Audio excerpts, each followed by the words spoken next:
Hello बच्चों, आप सभी का स्वागत है आपके अपने YouTube चैनल नवोदय ट्रिक्स पर। तो बच्चे, आज हम जो नवोदय एंट्रेंस एग्जाम क्लास 6 के 2022 के एग्जाम है, इसके प्रिपरेशन के लिए अरिहंत बुक का फुल सॉल्यूशन कर रहे हैं। तो इसमें आज हम चैप्टर 4 के अभ्यास कीजिए के प्रश्न करने वाले हैं। तो अरिहंत बुक का फुल सॉल्यूशन आपको यहाँ पर कराया जा रहा है, तो तुरंत चैनल को सब्सक्राइब कर लें। और जिन लोगों के पास यह बुक नहीं है वह भी इस वीडियो को पूरा देखें ताकि आप लोगों को नए क्वेश्चन करने को मिल सके। तो देखिए, यहाँ पर हम इसका आज करने वाले हैं अभ्यास प्रश्नावली। तो इसे हम हटा देते हैं और स्टार्ट करते हैं। देखिए, बुक आपको नजर आ गई होगी, कौन सी बुक है? अरिहंत प्रकाशन की यह बुक है और 2022 का यह प्रकाशन है। तो देखिए, अभ्यास प्रश्नावली के प्रश्न हम इसके स्टार्ट करने वाले। विगत वर्षों के सारे प्रश्न आपको पहले ही अपलोड करा दिए गए हैं, आप वहां से देख सकते हैं। और पूरे चैप्टर आपको यहाँ पर मिल जाएंगे, मेंटल एबिलिटी के, हिंदी के और आपको मैथ्स के भी सारे क्वेश्चन मैं आपको प्रोवाइड कराता रहूंगा। तो आप तुरंत चैनल को सब्सक्राइब करें। वीडियो के नीचे आपको सब्सक्राइब में लाल कलर में लिखा दिख रहा होगा, उसे दबा लें ताकि हर नए वीडियो आप तक आपसे आसानी से पहुंचते रहे। नेक्स्ट क्वेश्चन देखते हैं। तो नेक्स्ट क्वेश्चन यहाँ पर देखेंगे बच्चों, क्वेश्चन नंबर 11। क्वेश्चन नंबर 11 में question number 1 sorry question number first देखेंगे। यहाँ पर आपसे कहा गया है एक अभाज्य संख्या के कितने गुणनखंड होते हैं। चार ऑप्शन आपको दिए गए हैं और पूछा गया है एक अभाज्य संख्या के कितने गुणनखंड होते हैं। तो काफी इजी क्वेश्चन है, ये तो आपको याद होना चाहिए। आंसर होगा ऑप्शन नंबर 2। किसी भी अभाज्य संख्या के दो गुणनखंड होते हैं। जैसे कि सबसे छोटी अभाज्य संख्या लिखे हम 2, तो यह 1 के टेबल में आता है और 2 के टेबल में आता है। तो कितने अभाज्य गुणनखंड हुए इसके? 2। यह अभाज्य संख्या थी। इसके बाद दूसरी अभाज्य संख्या लिखते हैं हम, तो 3 है हमारी नेक्स्ट अभाज्य संख्या। तो 3 के भी अगर हम देखें तो 3 देखिए किसके टेबल में आता है? 1 के टेबल में। 1 तो सभी के साथ कॉमन होता है और 3 के टेबल में आता है। इसके बाद अभाज्य संख्या है 5, या 1 के टेबल में आता है, 5 के टेबल में आता है। इसके बाद अभाज्य संख्या है 1, या किसके टेबल में आता है? 1 के और 7 के। तो कोई भी अभाज्य संख्या होगी बच्चों, उसके सिर्फ ओनली और ओनली कितने फैक्टर्स होंगे? 2 होंगे। सिर्फ और सिर्फ 2 गुणनखंड होंगे। तो राइट आंसर इसका कौन सा है? ऑप्शन नंबर 2 है। 1 सभी के साथ कॉमन होता है और प्राइम नंबर ऐसे नंबर होते हैं जो सिर्फ खुद से डिविजिबल होते हैं। तो कुल मिला के 2 फैक्टर हो जाते हैं। आगे बढ़ते हैं। नेक्स्ट क्वेश्चन यहाँ पर देखेंगे, क्वेश्चन नंबर 2 है। यहाँ पर देखेंगे तो यहाँ आपसे पूछा गया है 18 और 24 के उभयनिष्ठ गुणनखंडों की संख्या कितनी है। तो काफी इजी क्वेश्चन आपसे पूछ लिया गया है। देखिए कैसे 18 के गुणनखंड निकालते हैं हम और फिर निकालेंगे 24 के गुणनखंड। अब 18 के गुणनखंड का मतलब क्या होता है? तो ऐसे कौन कौन से टेबल हैं जिनमें 18 आता है? तो सबसे पहले 1 तो कॉमन होगा, 1 के टेबल में तो सब कुछ आता है, तो 1 तो दोनों जगह लिखा जाएगा। अब 18 देखेंगे हम, 1 के बाद 2 के टेबल में आता है क्या? जी हाँ, आता है। 2 के बाद 3 के टेबल में आता है क्या? आता है। 3 के बाद 4 के में आता है? नहीं। 5 के में आता है? नहीं। 6 के टेबल में आता है। और 6 के बाद किसके टेबल में आता है? 9 के टेबल में और आता है 18 के टेबल में। तो 18 के कितने मल्टीपल्स हो गए, कितने गुणनखंड हो गए? तो यह सभी हो गए। देखिए अब आगे बढ़ते हैं। 24 किसके टेबल में आता है? 1 के बाद 2 के टेबल में आता है, 3 के टेबल में आता है, 4 के टेबल में 6 टाइम में आता है, फिर 6 के टेबल में 4 टाइम में आता है, 8 के टेबल में 3 टाइम में आता है, 12 के टेबल में भी 2 टाइम में आता है और फिर 24 के टेबल में आता है। तो यहां हमने लिख लिए 18 के फैक्टर्स, 18 के गुणनखंड और आपके 24 के गुणनखंड। अब आपको बताना है कि इनके उभयनिष्ठ। उभयनिष्ठ का मतलब होता है बच्चों कॉमन नंबर। जो कॉमन आपके फैक्टर्स है वो आपको बताना है, कॉमन फैक्टर्स इसके कौन से हैं। तो देखिए, कॉमन का मतलब होता है एक जैसे। तो इसमें एक जैसा कौन सा दिख रहा है? यहां देखेंगे 1, फिर 2, फिर 3। अब आपको कौन सा एक जैसा दिख रहा है? तो यहां देखेंगे आप 6। इसके बाद देखें कौन सा एक जैसा दिख रहा है? कोई सा एक जैसा दिख रहा है क्या?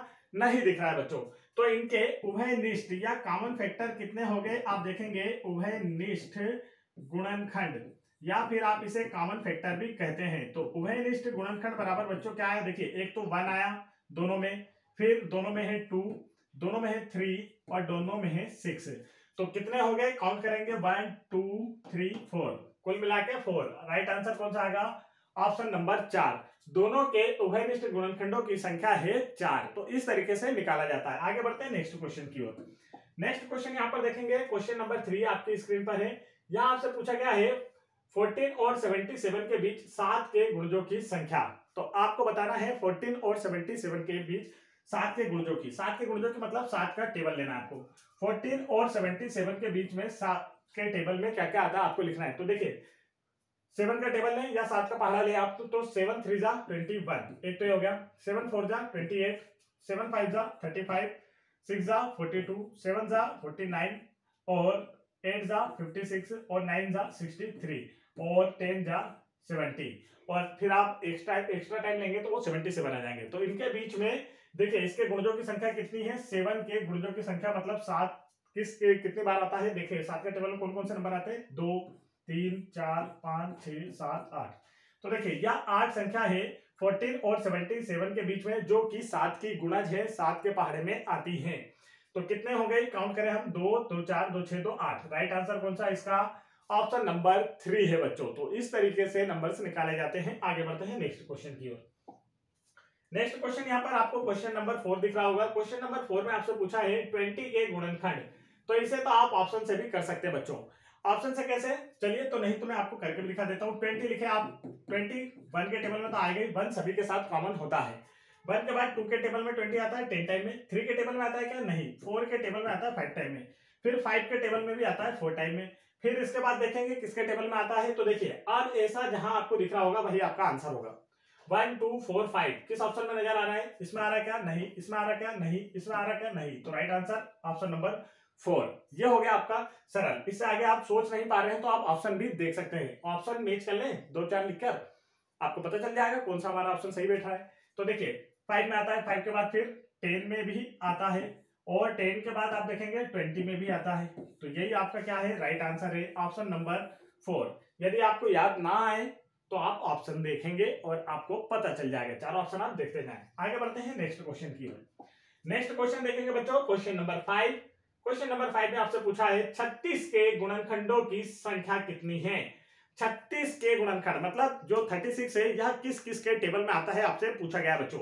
तो चलिए शुरू करते हैं। 36 देखते हैं हम किस किस के टेबल में आता है। तो 1 तो कॉमन होगा, फिर 2 के टेबल में आता है क्या, जी हाँ, लास्ट डिजिट आपका क्या है, 6 है, मतलब 2 के टेबल में तो आएगा। 3 से देखते हैं तो 6 और 3 9, मतलब 3 के टेबल में भी आएगा क्योंकि 3 से डिविजिबल है।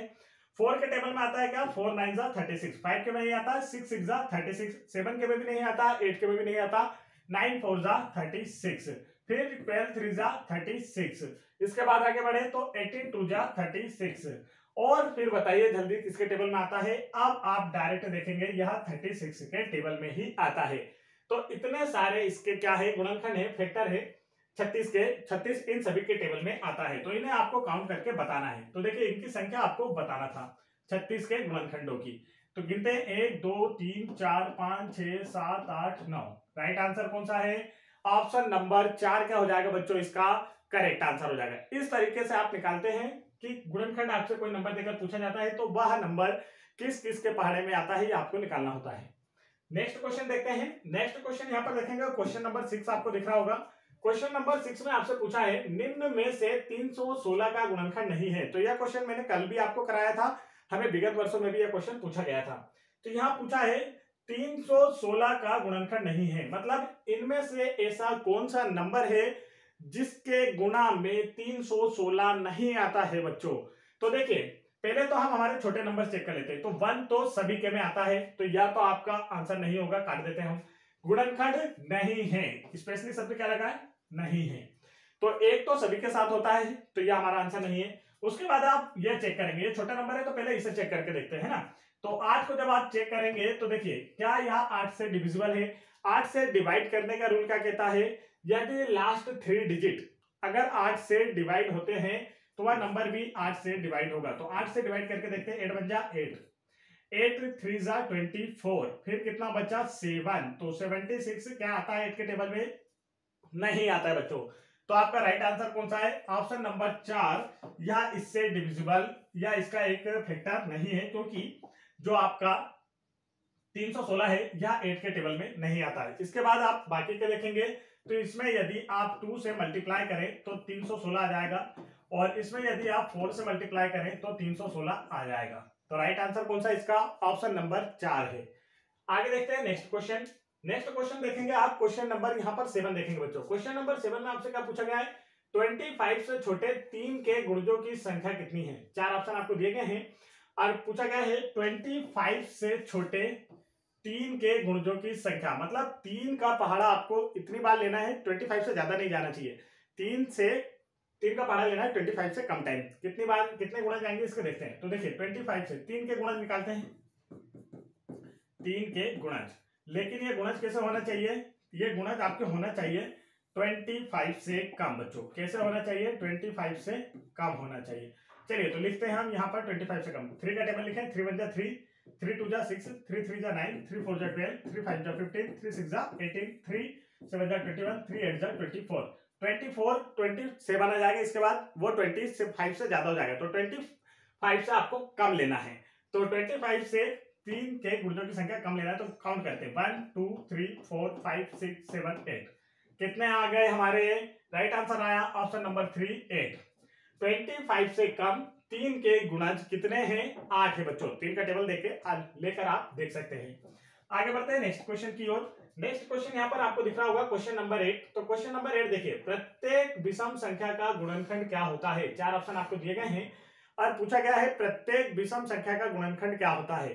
तो देखिए, सबसे छोटी विषम संख्या अगर बात की जाए 1, तो इसका गुणनखंड 1 है। फिर इसके बाद गुणनखंड सबसे विषम संख्या की बात की जा रही है, 1 के बाद आ जाएगा 3 का भी क्या होता है? 1 सभी के साथ कॉमन होता है। फिर इसके बाद अगर विषम संख्या देखें तो 5 1 और 5। तो देखिए, प्रत्येक विषम संख्या का एक गुणनखंड कौन सा नजर आ रहा है आपको? सभी में जो दिख रहा हो वह है 1। तो इसका राइट आंसर कौन सा बच्चों? ऑप्शन नंबर 2 क्या होगा? इसका करेक्ट आंसर होगा। आगे बढ़ते हैं नेक्स्ट क्वेश्चन की ओर। नेक्स्ट क्वेश्चन देखेंगे बच्चों, काफी क्वेश्चन सरल है इसलिए हमने स्पीड थोड़ी सी बनाकर रखी है। आप लोगों को समझ में नहीं आए यदि, पहली बात तो समझ में आ जाएगा, इतने इजी क्वेश्चन कहाँ मिलते हैं करने के लिए, तो एक ही बार में आपको समझ में आ जाएगा। फिर भी थोड़ा सा अगर कोई डाउट होता है तो आप वीडियो को 2 बार देख सकते हैं, नहीं तो वीडियो की स्पीड को थोड़ा सा कम कर लें बच्चों। यहाँ देखेंगे आप 80 के अभाज्य गुणनखंड। क्या बोला है? 80 के अभाज्य गुणनखंड। तो अब इनमें से कोई एक आंसर होगा, दिखती बात है। तो अब हम 80 के गुणनखंड निकालते हैं। सबसे पहले हम डिवाइड किससे करेंगे? 2 से। 2 से करते हैं तो देखो 2 4 जा 8, 0 का 0। फिर 2 से डिवाइड करते हैं, 2 2 जा 4 और 0 का 0। फिर 2 से डिवाइड करते हैं, 2 1 जा 2, 0 का 0। 2 से डिवाइड करेंगे तो 2 से 5 टाइम में, 5 से करेंगे तो 1 टाइम में। देखिए, गुणनखंड किन्हें कहते हैं? जो लेफ्ट साइड में जिसका हम मल्टीप्लाई करते हैं, इन्हीं को कहते हैं गुणनखंड। तो क्या है हमारा? देखेंगे 2 मल्टीप्लाई 2 मल्टीप्लाई 2 मल्टीप्लाई 2, 4 बार 2 आ रहा है और 1 बार 5 आ रहा है। तो ये रहा। अब ऐसा ऑप्शन आपको कहां नजर आ रहा है, इसे आप देखेंगे तो देखिए ऑप्शन नंबर 1 इसका क्या हो जाएगा बच्चों? करेक्ट आंसर हो जाएगा। अब अभाज्य, ये अभाज्य सब दिख रहा है मतलब प्राइम नंबर गुणनखंड। तो ये सारे प्राइम नंबर है, आप देख सकते हैं 2 भी प्राइम है, 2 भी प्राइम है, यहाँ भी 5 भी प्राइम नंबर है। तो बस प्राइम फैक्टर आपको निकालने होते हैं। आगे बढ़ते हैं नेक्स्ट क्वेश्चन की ओर। नेक्स्ट क्वेश्चन यहाँ पर देखेंगे आप, तो नेक्स्ट क्वेश्चन है आपका क्वेश्चन नंबर 10। यहाँ आपसे पूछा गया है 1000 के अभाज्य गुणनखंड निकालना। आपको किसके निकालना है? अब 1000 के अभाज्य गुणनखंड निकालना बच्चों, 1000 के। तो देखिए 1000 लिखते हैं और इसके हम फैक्टर निकालते हैं। 2 से डिवाइड करें तो 2 5 जा 10, 2 0 बचे, याद आएगा। फिर 2 से डिवाइड करते हैं तो 2 2 जा 4, 1 बचा, इधर आएगा तो 2 5 जा 10, 0। फिर 2 से डिवाइड करते हैं, 2 1 जा 2, 2 2 जा 4, यहाँ से 1 बचा तो 2 5 जा 10। आप देखिए इसे डिवाइड करने के लिए हमें चाहिए 5। तो ऐसे 3 आपको कहाँ नजर आ रहे हैं? देखेंगे एक तो इसमें नजर आ रहा है, एक इसमें। तो ऊपर के 2 ऑप्शन तो आपको वैसे कैंसिल हो गए। अब इन दोनों में से देखते हैं, 5 से डिवाइड करना है। तो 5 2 जा 10, 2 बचा तो 5 5 जा 25। फिर 2 5 से डिवाइड करेंगे, 5 5 जा 25, 5 से 1 टाइम में। तो देखिए 3 टाइम आपका आया 2 और 3 टाइम आया आपका 5। तो ऐसा ऑप्शन कौन सा नजर आ रहा है? Option number 4। तो इसका करेक्ट आंसर क्या है बच्चों? ऑप्शन नंबर 4 इसका करेक्ट आंसर होगा। तो इस तरीके से आपको निकालना होता है। आगे देखते हैं नेक्स्ट क्वेश्चन। नेक्स्ट क्वेश्चन देखेंगे क्वेश्चन नंबर 11। क्वेश्चन नंबर 11 में आपसे क्या पूछा गया बच्चों? या देखेंगे क्वेश्चन नंबर 11 में आपसे पूछा गया है निम्न में से कौन सी संख्याओं 12, 20 और 24 का एक उभयनिष्ठ गुणनखंड है। 4 ऑप्शन आपको दिए गए हैं, पूछा गया इनमें से कौन सा एक 12, 20 और 24 का उभयनिष्ठ गुणनखंड है। तो उभयनिष्ठ गुणनखंड आपसे जब भी निकालना होता है, पहले हम सभी के गुणनखंड निकालते हैं। उभयनिष्ठ मतलब कॉमन फैक्टर बच्चों। तो देखिए 12 का निकालते हैं, फिर 20 का भी निकाल लेते हैं और फिर 24 का भी निकाल लेते हैं। फिर देखेंगे इनमें कॉमन कौन सा है। 12 का निकालेंगे तो 1, ठीक है। अब 1 तो यहाँ ऑप्शन में नहीं है तो 1 आपको लिखना नहीं। तो अभी हम लिखते हैं पहले तो 2 के टेबल में भी आता है 12, 3 के टेबल में भी आता है, 4 के में भी आता है, 6 के में भी आता है और 12 के टेबल में आता है। अब आप देखेंगे 20 किसके टेबल में आता है? तो 1 के, 2 के, 4 के, 5 के, 10 के और 20 के। 24 किसके टेबल में आता है? 1 के, 2 के, 3 के, 4 के, 6 के, 8 के और 12 और फिर 24 के टेबल में। आप देखना इनमें से कॉमन कौन सा है। तो देखिए कॉमन आपको एक तो ये नजर आ रहा होगा और उसके बाद आप कॉमन देखेंगे तो ये नजर आ रहा है, ठीक है। आप पूछा है इसके बाद और कौन सा कॉमन है, तो इसे देखेंगे आप। यहां पर ये वाला एक कॉमन है आपका, इसके अलावा कोई नंबर आपको कॉमन नजर आ रहा है क्या? देखिए, तो कॉमन फैक्टर इसके कौन से आगे हैं बच्चों? जो उभयनिष्ठ आपके आए हैं कॉमन फैक्टर, उभयनिष्ठ गुणज बोलते हैं जिसे हम क्या बोलते हैं? उभयनिष्ठ गुणज बोलते हैं बच्चों। तो यह कौन कौन से हैं इन्हें हम लिख लेते हैं। देखिए 1, 2 और 4 ये रहे आपके उभयनिष्ठ गुणज। अब इनमें से ऑप्शन में कौन सा दिया वही आपका आंसर होगा। ऑप्शन में देखिए क्या 1 है? नहीं है। 2 है? नहीं है। 4 वाला है। तो इसका राइट आंसर कौन सा है? Option number 2। आगे देखते हैं नेक्स्ट क्वेश्चन। नेक्स्ट क्वेश्चन यहां पर देखिए क्या दिया आपको? छोटी से छोटी संख्या 2, 3, 4, 5 तथा 10 के गुणनखंड है। 4 ऑप्शन आपको दिए गए हैं और पूछा गया है यहाँ पर 4 अंक आपको दिए गए हैं। पूछा गया है इनमें से कौन सी संख्या है जिसके यह सभी गुणनखंड है? 2, 3, 4, 5 तथा 10 और बात छोटी से छोटी संख्या होना चाहिए। तो आपको छोटी से छोटी संख्या जब भी निकालना होता है आप निकालते हैं बच्चों एलसीएम। क्या निकालना होता है? एलसीएम। तो देखिए 2, 3, 4 और 5 और 10 का निकालते हैं एलसीएम। तो वैसे तो यह देखिए 60 जो है यह इन सभी से डिविजिबल है। आंसर इसका 60 आएगा। फिर भी मैं आपको दिखा देता हूँ। छोटी से छोटी संख्या निकालना तो सभी नंबरों का एलसीएम निकालेंगे आप। 2 1 जा 2, 3 इसके टेबल में नहीं आता, 2 2 जा 4, 5 इसके टेबल में नहीं आता, 2 5 जा 10।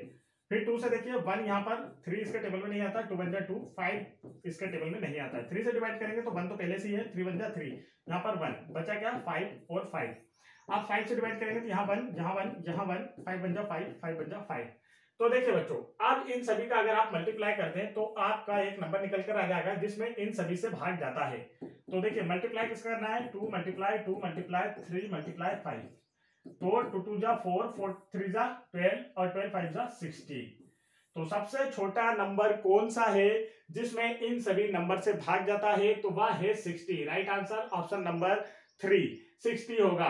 60 वह सबसे छोटा नंबर है जिसके यह सभी गुणनखंड है, मतलब इन सभी से के टेबल में 60 आता है। तो बच्चों आप लोगों को वीडियो कैसा लगा? वीडियो पसंद आया तो वीडियो को फटाफट लाइक करें, चैनल को सब्सक्राइब जरूर कर लें। नवोदय ट्रिक्स आपके दिमाग में होना चाहिए क्योंकि यहाँ पर आपको सारे के सारे मैथ्स ट्रिक से कराए जाते हैं। जय हिंद बच्चों।